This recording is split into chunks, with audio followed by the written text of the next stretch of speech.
Coming up in this episode, The German occupation of Greece was particularly awful. This film almost didn't get finished. How close it was to disaster. There is some historical background to this. One of Germany's last major victories of World War II. Also, Germany can bully neutral Turkey into the war, which of course is complete historical bullshit. It's so gratuitous. This is one of my favourite movies of all time. You're searching for a depth that isn't there. It's a great scene. You're a liar. You're terribly lucky, aren't you, Roy? Thank you, Squadron Leader. Welcome back to the Historical Movies podcast. My name is Ross, I'm an editor, and I'm joined by my brother Bryce, Professor of Modern World History at Liverpool Hope University and historical scriptwriter. Bryce, Yasu, and hello, and welcome to the beautiful Aegean Islands for this episode of the Historical Movies podcast. How are you doing? Good. Kalishbera to you. That's Greek, is it? Yes. Yes, because in today's episode we're looking at the Guns of Navarone. Bryce, 7 Oscar nominations, 1-1. On the list of the Coen brothers' top films, it comes in number 21, this movie. And I have to say, this is one of my favourite movies of all time, of any genre. So I think the best place to start with this was, I was reading through my notes just before we came on, and I was thinking, this is a seriously old film for the style it's made in. This is 1961, this movie comes out. The interpersonal relationships in this movie of the main characters is something that you don't expect in a movie that comes out in the early 60s, to my mind at least. Certainly not in a World War II commando movie. the interpersonal. On the topic of interpersonal relationships, Anthony Quail, an actor who I've always just found very annoying.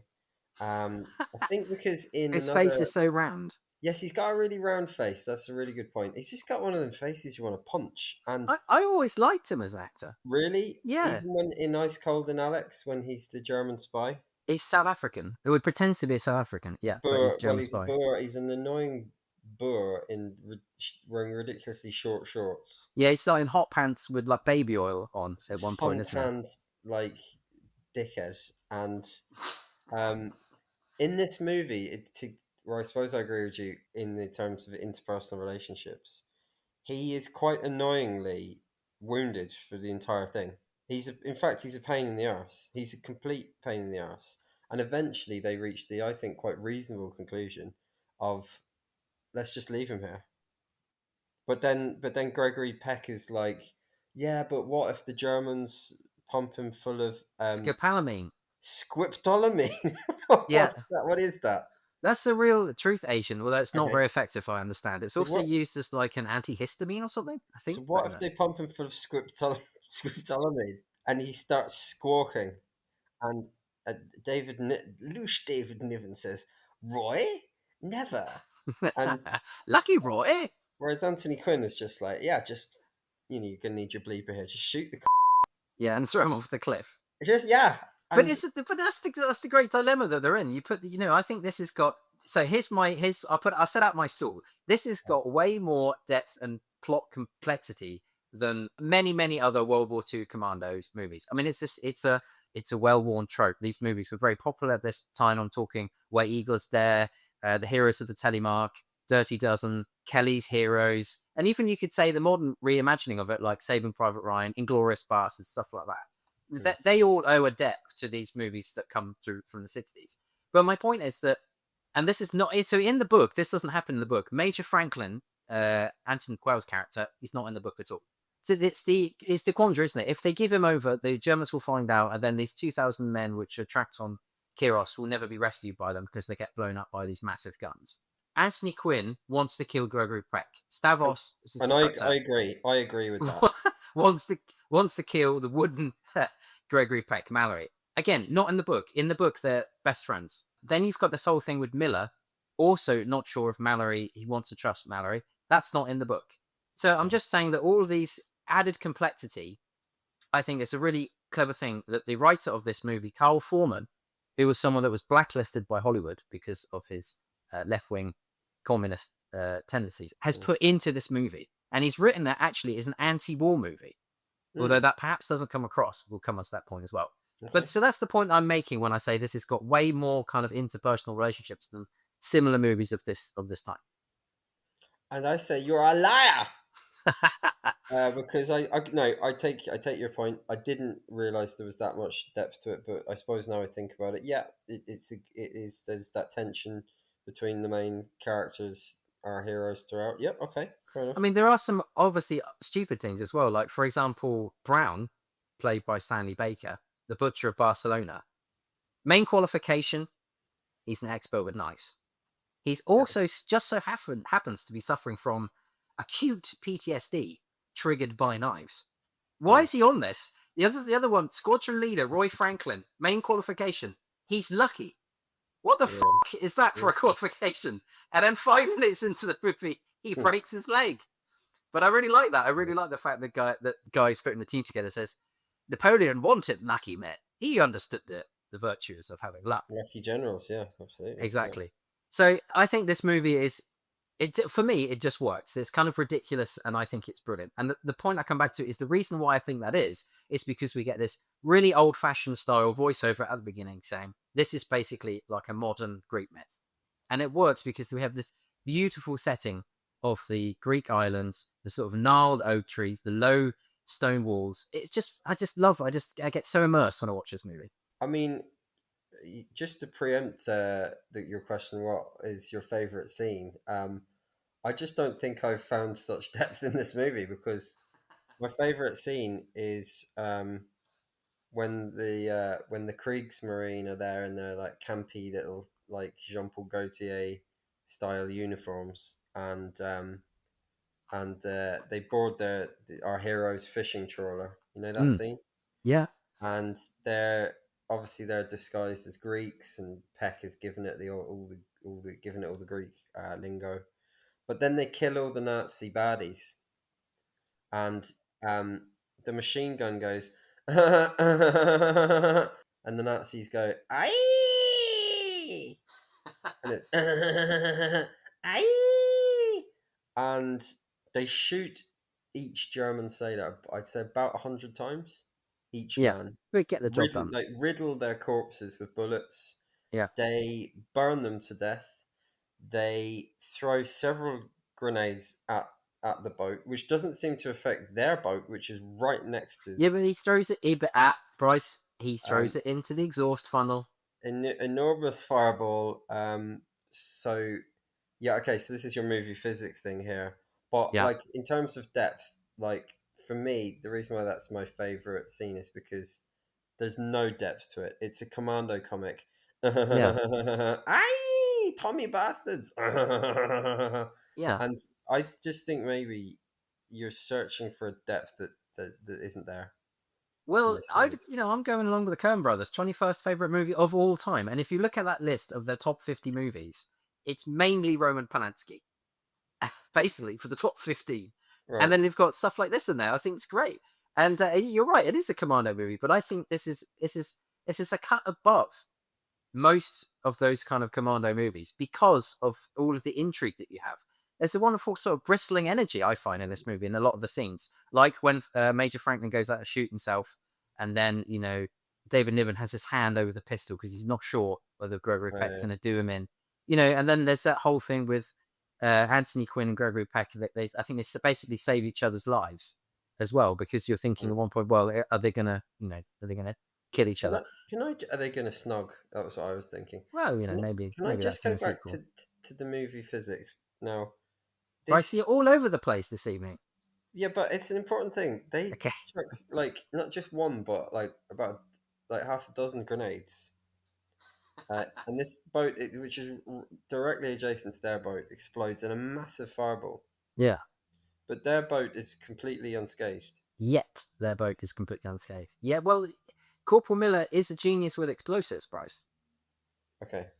Also, I like the fact that the young guy, Private Spiros Papademos, played by James Darren, Yeah. main qualification. Where's he from? He's not in the book. He's not All in the right. book. Yeah. Okay. Okay. Main Okay. qualification, born killer. I love the idea that someone just loves Okay. killing people. And so Aye! there you said there's actually the worst part of this movie is when my least favorite scene is when he has this one-on-one standoff with the German officer at the end, which makes zero sense. As Anthony Quinn says, he forgot why we came here. He just wants to kill people. The only reason he's there is to kill people. He was doing it. And so, Aye! Yeah. yes, and that let's move on to some part of this that other movie podcasts don't scratch, Bryce, and that's the Right. fact that this was billed, at least in the eyes of Carl Foreman's script, as an Right. anti-war movie. So Stanley Baker, the guy that plays Butcher Brown, he's basically taking a bit part, and at this point in the early '60s, he was one of the top leads in British cinema, at least. Mm. And the reason why he took this role is because he was so impressed with how anti-war Carl Foreman's script was. Okay, can we get? Similarly, well, let me just finish. Similarly, Gregory Peck, who was a lifelong pacifist, he was against Vietnam, against Korea. He said that he was disappointed that so many viewers missed how anti-war this movie was. So my question to you is, did you get that sense of anti-warness, or did you get swept away, which, to be honest, so did I, with this sort of swashbuckling adventure? I didn't get anti-warness in this movie at all. I think it's all swashbuckling adventure. As I said before, I think it's aye! And to come back to this, it's interesting you mentioned that Stanley Baker, because we discussed his politics when we were looking at Zulu in one of our earlier episodes, didn't we?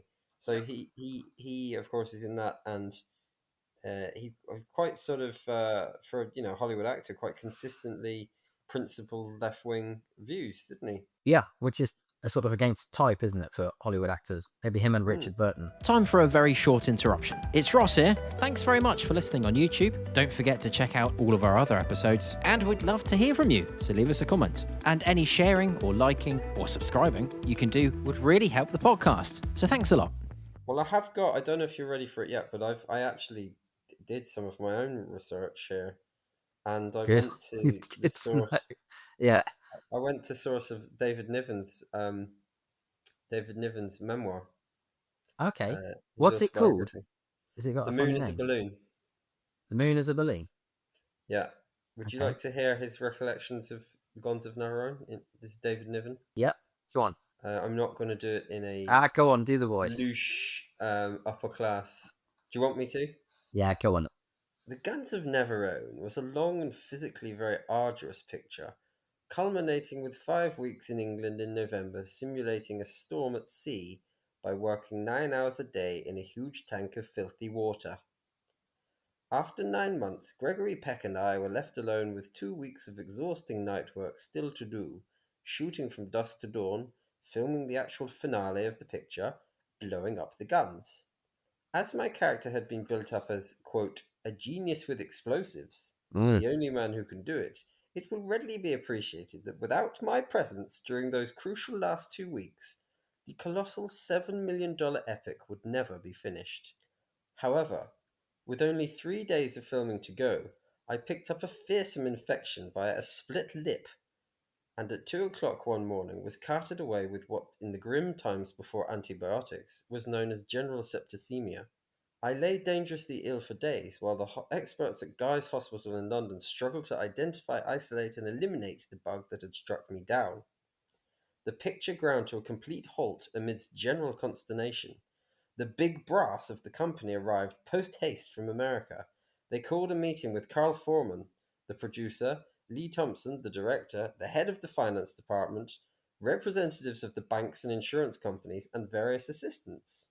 Foreman read out the latest ominous bulletin from my doctors. Murmurs of sympathy and alarm arose on all sides. After a suitable pause, the biggest brass spoke. "We got a problem here, fellas. So Niven is very, very sick. That's tough on him. We all love him. But what do we do if the son of a bitch dies?" This son of a bitch, pumped full of drugs, went back to work against doctor's orders far sooner than was prudent, completed the crucial 3 days' work, and suffered a relapse that lasted 7 weeks. And the big brass never even sent me a grape. Oh, dear. David Did Niven. you? Well, that's very good, Bryce, because I had written that down under the heading, "This film almost didn't get finished." I Oh, had yeah. read that he got a terrible infection in a dirty water tank or something in his lip. So it could never have been. I want to just press you then on one of your. I know one of your favorite movies is Inglourious Bastards. Yeah. How would you compare this to Inglourious Bastards? Can you see the lineage, or do you think it's just a complete different world? Well, Bastards is much more satirical, much more of a parody of this type of movie, isn't it? So I suppose they're broadly comparable in terms of, the goodies and baddies of World War Two, aye, and all the rest. But I suppose quite different movies, because this movie is not sort of self-consciously ironic, is it? It's not. I think it's actually a kind of viewing it now, because obviously I've only ever viewed it about 40, 50 years after it was made. But I think at the Yeah. time, it's obviously reading through this stuff. It was obviously Carl Foreman wrote it and produced it. So he was obviously very much into the fact he wanted to make this a serious and an anti-war movie, which is completely actually at odds with what this Mm, movie is about, which is why I found it so bizarre when I was doing the research. This is mm, basically, as you say, a commando movie. We mm. don't need the sound effects again, right? So basically, it's kind of completely at odds with itself, isn't it, in that respect? Yeah, and I must admit, I didn't get the anti-war message.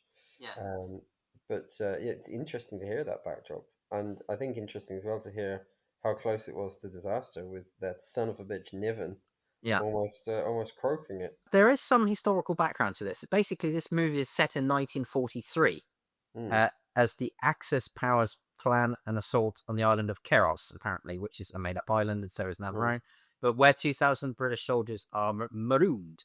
But mm, this relates to the Dodecanese Campaign.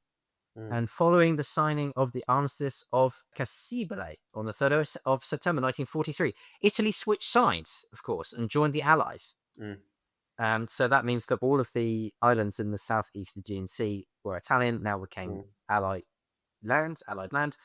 The Allies wanted to use the island as bases to strike against German targets in the Balkans. Specifically, Churchill wanted. Apparently, the US had no interest whatsoever because of the stalling invasion of Italy, which happened in mm, September 1943, so a couple of months before this movie set.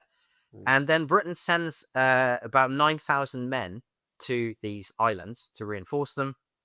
But most of the islands fall to Germany by the end of November. They're basically reinvaded. mm, One of Germany's last major victories of World War II. So that's mm. the background. So there is some historical background to this campaign that's going on. Because I suppose it's relatively late for Germany to be winning anything in the war. But one Yeah. thing I want to ask you about is there's a tease in this movie that there's actually a greater risk. It's not just the 2,000 men stuck on Keros. It's also the fact that Germany can bully neutral Turkey into the war on Germany's side. Did you catch that? There's a line in this movie where he says there's a chance that they might get Turkey in on their side. So there's like there's a greater geopolitical force that they are beholden to, Okay. Yeah. which of course is complete historical bullshit as far as I understand, because Turkey had no interest in joining the war whatsoever, Mm. and only joined in February 1945 when it was basically forced to by the Allies. Yeah, and it's interesting to hear that sort of geopolitical backdrop. Of course, Greece and Turkey settled most of their massive transfers of population slash ethnic cleansing after World War One. I suppose the interesting backdrop as well, like a bit later on, of course, is the often kind of overlooked conflict, which is the Greek Civil War, which breaks out, just at the end of just after World War Two, which is fascinating in its own regard. And I just wonder, I'm just trying to think in this movie, do we get any flashes of that? No, but obviously, that sort of, partisans and the resistance, but what then becomes of that, and then what direction is that going to take then? Are we going to go towards the Western mainstream, or are we going to go towards the Soviets, etc.? So yeah, the whole neutrality, like Turkey, many countries just, when it was abundantly clear who was going to win, Yeah, switched sides in 44, 45. we discussed this, didn't we, during A State to Victory, and the fact that Pele couldn't be Brazilian because they were neutral, so he had to come from, I think it's Trinidad and Tobago his character's from or something. That's right. Yeah, somewhere like that. Yeah, yeah. There's also a historical precedent for the Guns of Navarone, because I was also thinking why the hell would the Germans like carve out this huge cavern and build these ridiculously large guns Yeah. to watch over a pretty quiet area of sea? Doesn't really make any sense. But for the gun nuts out there, and by that I mean American listeners, there is actually a battery on Guernsey called Battery Miras, which was the largest German coastal battery in the Channel Islands during World War II. It housed 4 12-inch guns, originally Russian naval guns, captured. Each gun in an armoured casemate with a 270-degree field of fire could fire shells weighing up to 405 kilos over 50 kilometers. Apologize for our American audiences that that's metric, not imperial. The battery was heavily fortified with underground bunkers, observation posts, and crew quarters, and the command center used a mechanical computer, which took into account wind speed, air pressure, and firing range. 72 people per gun were stationed there. That battery, Bryce, never sank anything. But it's quite interesting that there is a historical precedent to the guns themselves. Okay, should we get on to our list of questions that we ask of every movie? Yeah, go on. First of all, How about that? This film was the only time David Niven, a lifelong non-smoker, ever smoked cigarettes on screen.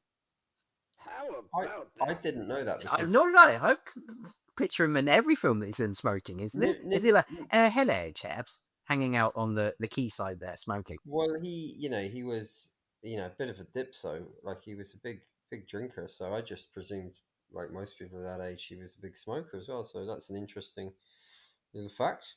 I suppose what's interesting as well, just thinking about this, that, well, actually, we'll come back onto Niven because he was 50 when he made this movie. And he originally thought he'd been horrendously miscast. But I think he gives the best performance I've seen David Niven ever give. I think he's great in this movie. I don't know what you think. But he originally thought this was ridiculous on playing a 50-year-old corporal or something. Yeah. I mean, he was a Sandhurst graduate in World War II. That's the thing about these old World War II movies. Half the people in them had actually fought, in the battle. Gregory Peck's 45. Anthony Quinn's 45. Even Stanley Baker's 33. Anthony Quayle 46. Only the little-known James Darren, 26, I think, is the only person who actually would be on this mission in real life. What became the others been James Darren? Is he still with us? I think he died only a couple of years ago. I think he was probably the last of the crew members to die. He was like a teen idol back in the late 50s. He's quite a good-looking chap. And so the idea was that he would star in this movie and sort of toughen up his image, and which didn't really happen. Too long, too short, Bryce? I think it's about 2.5 hours. Even for me, I love this movie, but it could cut out maybe 10, 15 minutes. What do you think? I would tend to agree. Yeah, I think it went on a little bit for me on watching it back. Yeah, I think I agree. Could have shaved off a good 15, 20. Yeah. So, who's your favourite character? You going with Niven? No, I do. I do. Niven's autobiography, "The Moon's a Balloon," is a brilliant read, and he's a very interesting character. The tragic death of his first wife, which we won't go into now, while playing hide and seek, drunk. Hang on, wait. We have to go into this because what? I think they were at the house of fellow Hollywood star. Was it maybe Tyrone Power or someone like that? Or was it at Niven's house? I can't remember. But they were playing hide and seek, or the version of it, Sardines. Yeah. And she, they're all pissed, obviously, and she mistakenly fell down a flight of stairs into a basement. Opened the door and went in thinking it was a cupboard. Oh God. Yeah, really sad. Jesus. But Niven, like a lot of these guys, kind of he lied quite a lot about his background and origins and all the rest. His autobiography starts actually quite interesting. Like his dad was killed at Gallipoli. Wow. So it starts like in Gallipoli at Gallipoli. But my favorite character is not Niven, but it's actually another man in the movie who, like Niven, also falsely claims to have been born in Scotland. And my favourite character is the pompous, bumptious James Robertson Justice. He's a guy, isn't he? Yes. Jensen. Thank you, Squadron Leader. You're terribly lucky, aren't you, Roy? It's like a Harry Enfield character. Yeah, what's your little thing about, like, little facts, little factoids? Fancy that? What is the little thing that you play? How about that? There you go, right, here you go.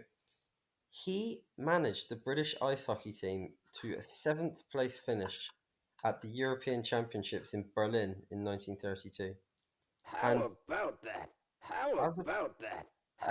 First I've clicked it like 5 times, so I'm not controlling that, everyone. It's gone mad! What the hell is going on? Okay, sorry, it broke. Sorry. So James Robertson Justice managed the British ice hockey team to a 7th place finish at the European Championships in Berlin in 1932. Now, That is as a, top rate trivia, nice. well, as a professional historian, I would, in my professional judgment, I'd say that is probably the most significant thing historically that happened in Germany around 1932, 33. Did you also notice that he does the voice, the narration at the beginning? Same He's actor. the narrator, yeah. Yeah. He died Yeah. in penury. He died completely bankrupt. Really? He died at the pauper's, funeral, I completely in don't know penury. what anything else he's been in, but I really like him in there. I think he's got a fabulous voice Mm. and style in this. You know. Who's your favourite? Oh, I don't know. I can't pick. Every time I watch it, I have a different one. Probably. You're a liar. I think it might be David Niven. I think his character's great. I think he goes a little bit wet at the end when he says absolutely anything you say, sir, anything at all, sir, absolutely, sir, anything you go, anything you say, Suits sir. you, sir. As suit you, sir. As they're breaking through multiple lines of non-existent security when I'm getting into the bunker. But yeah, I think I'd probably go for him. I think Stanley Baker's character, also his character arc, there is no character arc there. He basically he can't use the knife because he's too scared, which I kind of like. I like that in the movie. I like his character.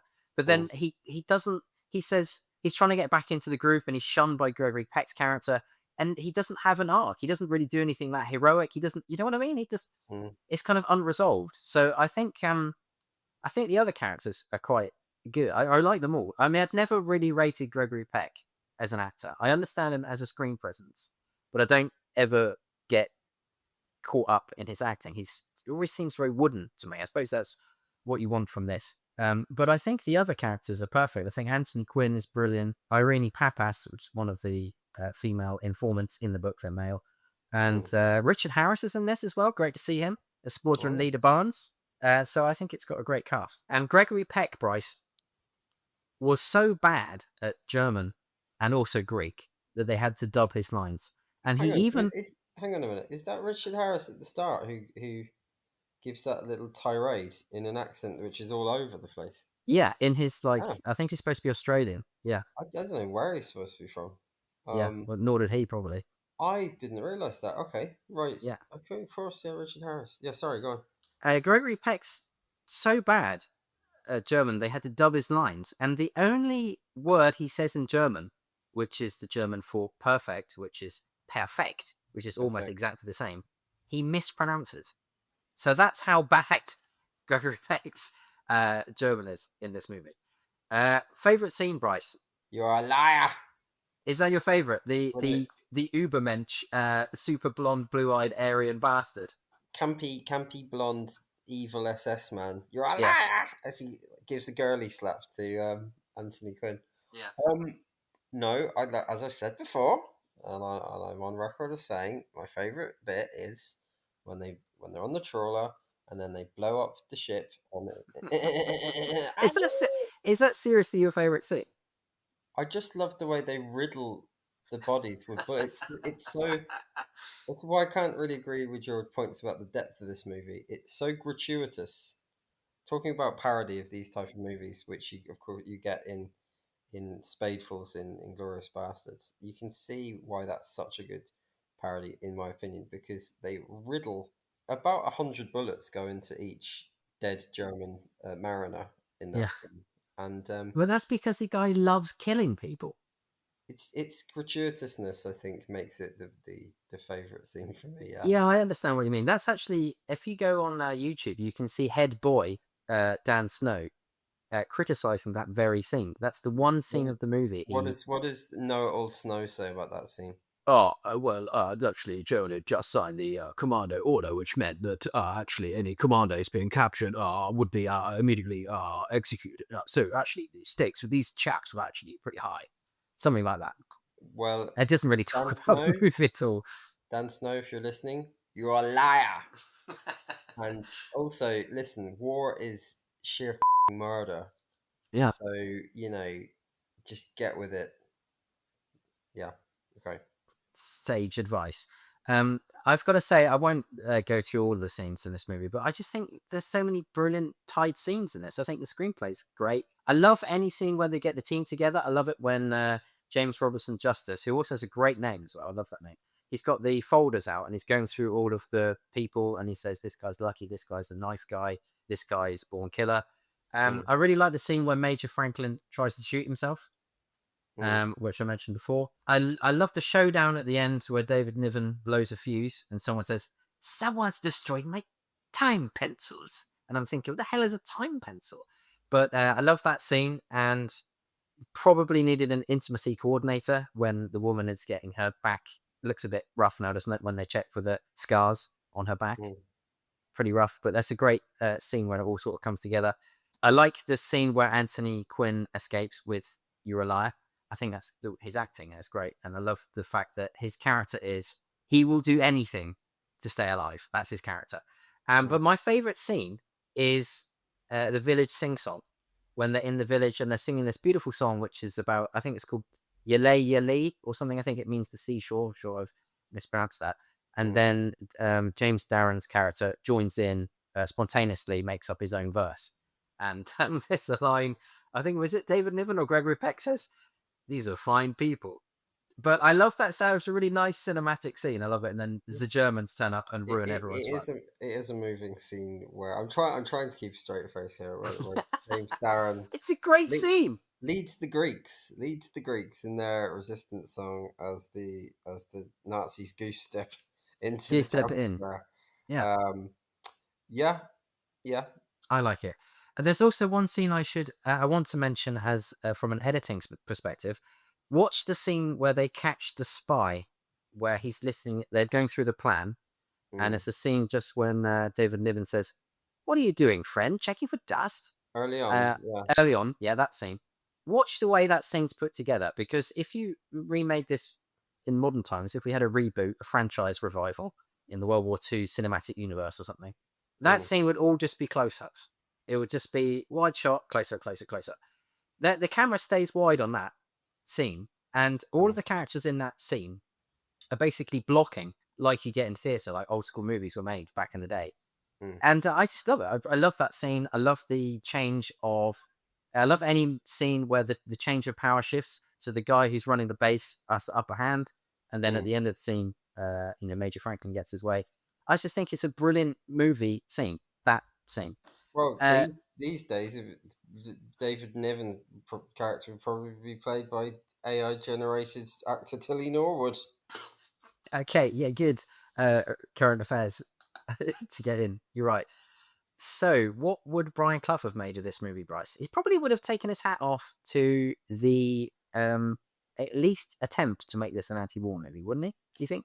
I think this movie is, to use the maritime expression, like packed to the gunnels with goodies and baddies tropes, and I think a man of Clough's no nonsense ilk, that would appeal to him. The black and white of good versus evil, and of course let's not be too facetious here.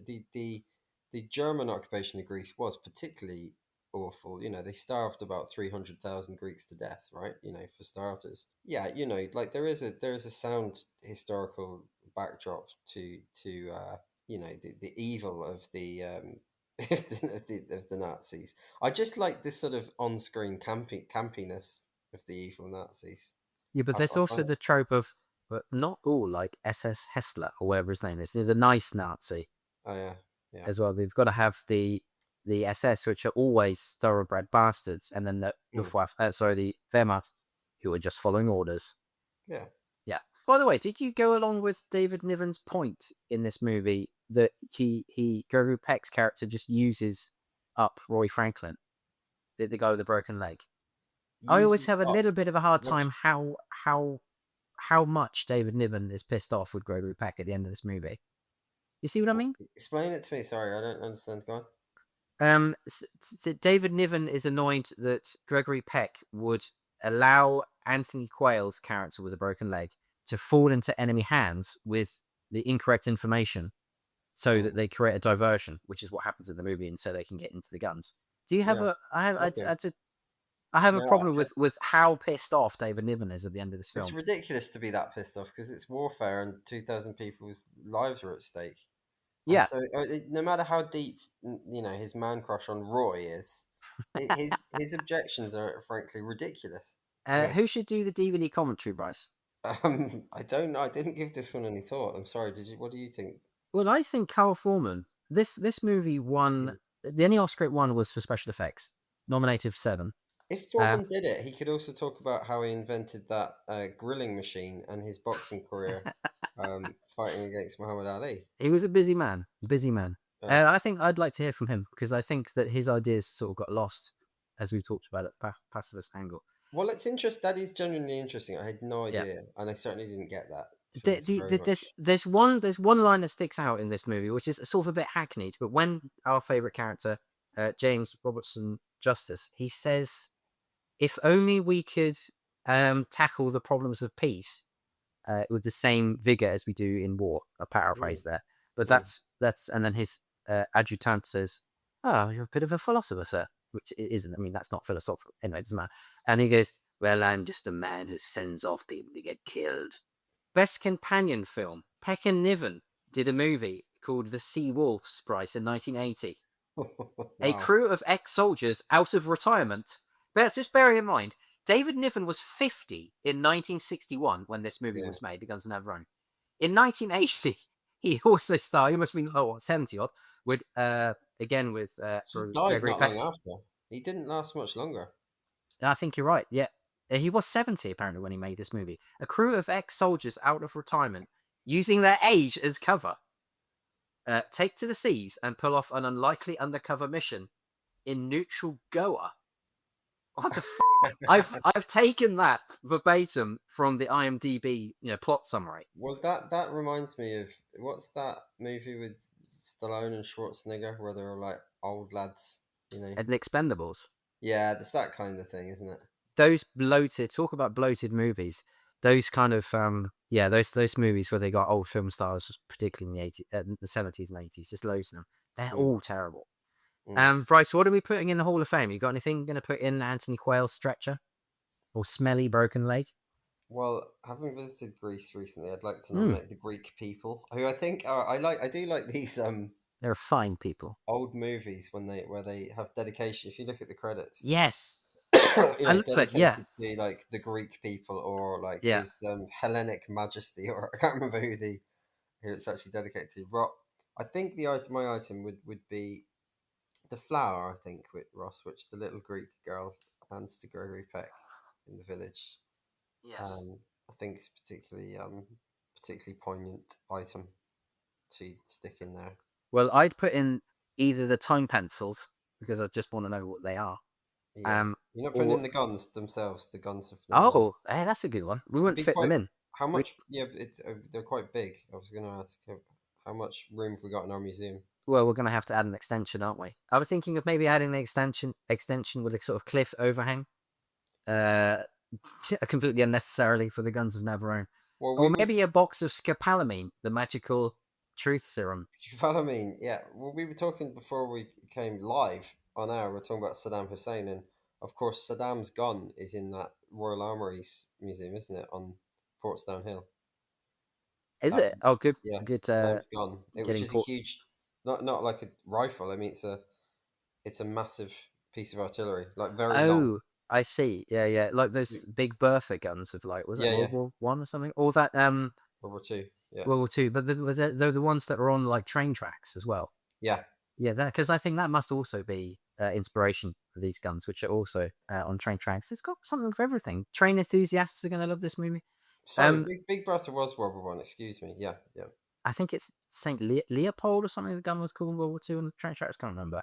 I'm sure there's people now furiously shouting at the podcast.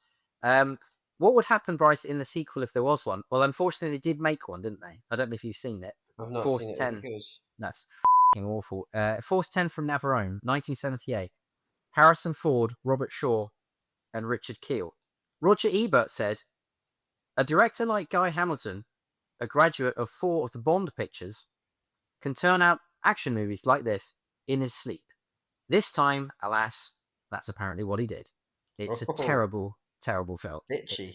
Yeah. It also has, it's got Richard Kiel in it. You know, the guy that plays in the Bond movies, the really tall guy with Jaws with the metal teeth. Yeah. So he's like, Oh, him. he sort of plays again the circus freak kind of, oh, this guy's really big. And you say, yeah, okay, we've seen this half a dozen times in the 70s. Ooh. Have you got anything for Pedant's Corner, Bryce? I have. I'm go on. Yeah. This might take a while. Factual error. When the commandos are heading to Navarone by fishing boat, they are buzzed by the piston engine high wing observer plane. It's a Piper PA-18 Super Club, which first flew in 1949.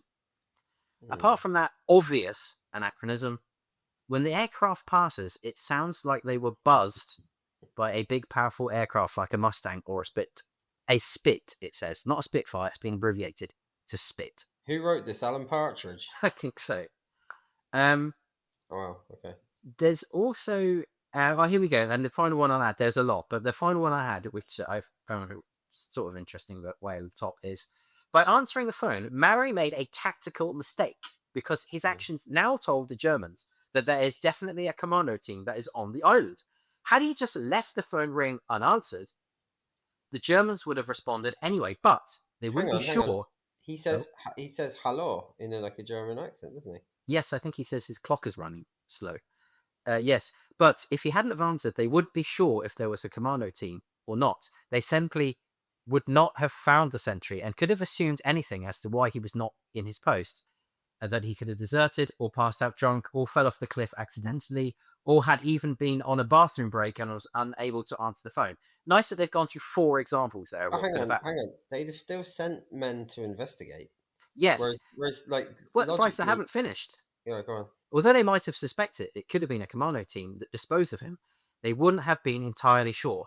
And not having the proof that Mallory gave them by answering the phone, and it would have remained a mystery. That's how it's written. So basically, the person is saying he shouldn't have answered the phone, which I'm here to tell you, listeners, he doesn't in the book. It could have come off, couldn't it? Because if you've been convincing, just like, yeah, hello, this is Hans, yeah, alles gut here, danke, choose, then that would have worked.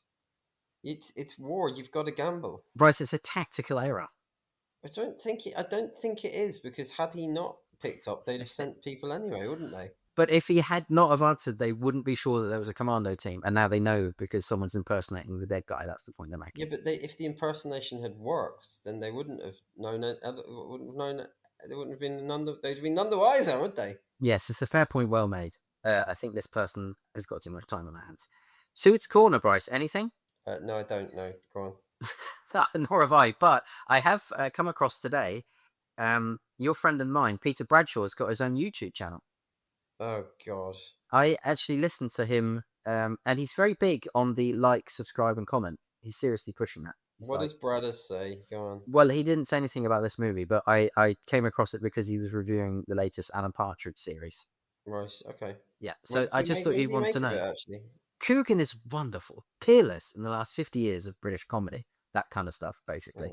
He lays it on a bit thick, doesn't he? Yeah, he always likes to, as you say, flex and give you 4 examples you never heard of as well whenever he reviews a movie. Bathroom break. What were the other examples of what the German sentry could have been doing? Deserted. Yeah. Drunk. Passed out. Yeah. Fell off the cliff accidentally. Or had been on a bathroom break. A serious bathroom break. We're talking, because my point is, even to use the slang, they buzz him a couple of times. But yeah, exactly. And had he not answered, they still would have sent men to ascertain why not, wouldn't they? Yes, but the point this person is making is that they now know that there's an imposter because the answer. If he just not left, it doesn't matter. So Bryce, I get the point. It's a stupid. It is. Yes, yeah. That's why it's in Pedant's Corner. Right. Anyway, so and let me know what you thought of. I've been, giving this film a lot of praise. It's like a comfort movie for me. I love sitting down and watching it. I love being whisked off to the Aegean Islands. I think it's a beautiful setting. I think the characters are great. I think a lot about this movie is wonderful. But what did you make of it? What did you give it out of 10? On IMDb, it is 7.5 out of 10. IMDb. What did you give the Guns of Navarone? Well, I know I can see why it's your comfort blanket, and I think it is for a lot of people. And I just didn't get the anti-war message or any of the depth really to it. It's for me, it's it's the type of movie which, like Inglourious Bastards, is parodying. But in its own regard, it's very much of its time. There's some legends in the field in there. I think it's a movie with a lot of heart, actually. So I think I don't know, it's a bit slightly old hat, I have to admit. But I'll probably give it a 7, I think, out of 10. Yeah, well, I love these movies. I've said many times on the podcast. Something about movie making in the 60s. I think it's just the right mix for me of old school direction, and there's a lot of practical effects, which I like. Just before, I like 70s movies as well, but the 60s is like the sweet spot. The way that the movies look, the way that they're made, the sometimes bizarre overdubbed sound that you get. I love it. So, and for many, many reasons that I regularly go back and watch this movie. I just think that there's some brilliant scenes in it. There's obviously a lot of rubbish, but I kind of forgive the movie that, because I'm so carried away in this world of these characters. Are brilliant. I absolutely love it. I'm giving it a 9.5 because it is one of my favorite movies of all time. So there we go. That was the Guns of Navarone. Bryce, thanks very much for joining me. If you would like to help us battle our algorithmic overlords, please leave us a review on your podcast platform of choice. If you're watching this on YouTube, if you leave us, like Peter Bradshaw would say, like, comment, and subscribe. If you leave us a comment, that will help with the algorithm and thus push the podcast more up on YouTube. And you can also email us at historicalmoviespodcast@gmail.com. Thanks for listening, and we will see you in the next episode. Goodbye. That's it for this episode of the Historical Movies Podcast. Don't forget to leave us a review on your chosen podcast platform. Spotify and Apple Podcasts make a huge difference to the algorithm. And if you're on YouTube, don't forget to leave a comment or a like or subscribe. Thanks very much. We'll see you in the next episode.